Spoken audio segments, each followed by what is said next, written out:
ചാരുലതേ,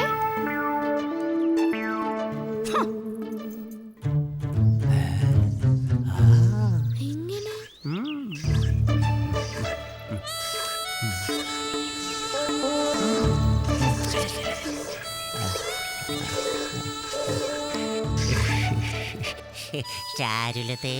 അതെ, അത് തന്നെയാണ് എന്റെ പേര്, ചാരുലത. എന്ത് വേണം? വല്ലാത്ത ദാഹം. എനിക്കിത്തിരി പാല് തരുമോ ചാരുലതേ? പൈക്കളും പാലും ഒക്കെ നന്ദഗ്രഹത്തിലും ഉണ്ടല്ലോ വേണ്ടുവോളം. അവിടുന്ന് കുടിച്ചാൽ മതി കേട്ടോ. അയ്യോ, അപ്പൊ ചാരുലത ഒന്നും അറിഞ്ഞില്ലേ? നന്ദഗ്രഹത്തിലെ പൈക്കടയൊക്കെ പാല് വറ്റി. വറ്റാത്ത പൈക്കട പാല് കിടാങ്ങൾ കുടിച്ചു തീർത്തു. കണ്ണൻ ഇന്ന് ഒരു തുള്ളി പാല് പോലും കുടിച്ചിട്ടില്ല. അയ്യോ, കഷ്ടമായി പോയി. ശുപ്പാണ്ടിയെ, നിനക്ക് കല്യാണപ്രായമായില്ലേ? ഇനിയും കുട്ടികളോടൊത്ത് കാട് കാട്ടി നടക്കാൻ നാണമില്ലേ നിനക്ക്? പോയി ഏതെങ്കിലും ഒരു ശുപ്പാണ്ടിച്ചിയെ കെട്ടി സുഖമായി ജീവിക്ക്. പോടാ, പോ. അല്ല, പോയില്ലേ? കണ്ണാ, നീ പാല് കട്ടുകുടിക്കാൻ ബിരുദനല്ലേ? കട്ടുകുടിക്ക്. അല്ലാതെ ഈ ചാരുലതയുടെ പശുവിൻ്റെ പാലിന് വേണ്ടി കൊതിക്കണ്ട. പോ, സ്ഥലം വിട്ടോ.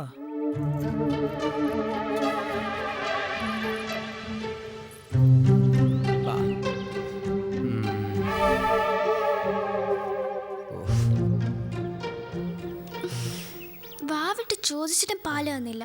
നാണം കെടുത്തി വിടുകയും ചെയ്തു. ആ ചാരുലത ഒരു പാഠം പഠിപ്പിക്കണ്ടേ ശുപ്പാണ്ടിയെ? വഴിയുണ്ട്.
എവിടെ പോയി?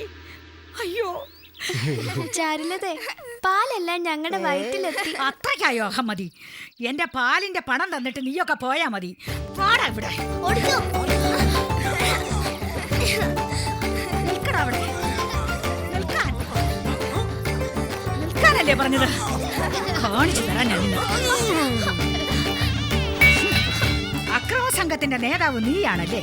നിന്റെ കുറുമ്പും കൂട്ടുകെട്ടും ഇന്നത്തോടെ അവസാനിപ്പിക്കും. വാ ഇവിടെ.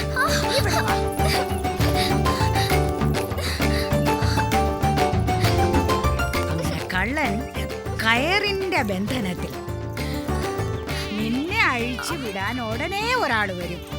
ആരാ? യശോദമ്മ. ഞാൻ അങ്ങോട്ട് പോവാ. അയ്യോ ചാരുലത, അമ്മയെ വിളിച്ചോണ്ട് വരരുത്. വരും കണ്ണാ. മോൻ കെട്ടുംപുറത്ത് നിൽക്കുന്നത് കണ്ട് യശോദമ്മ ലജ്ജിച്ച് തല താഴ്ത്തും. എങ്കിലേ നീ പാഠം പഠിക്കൂ. നോക്കിക്കോ.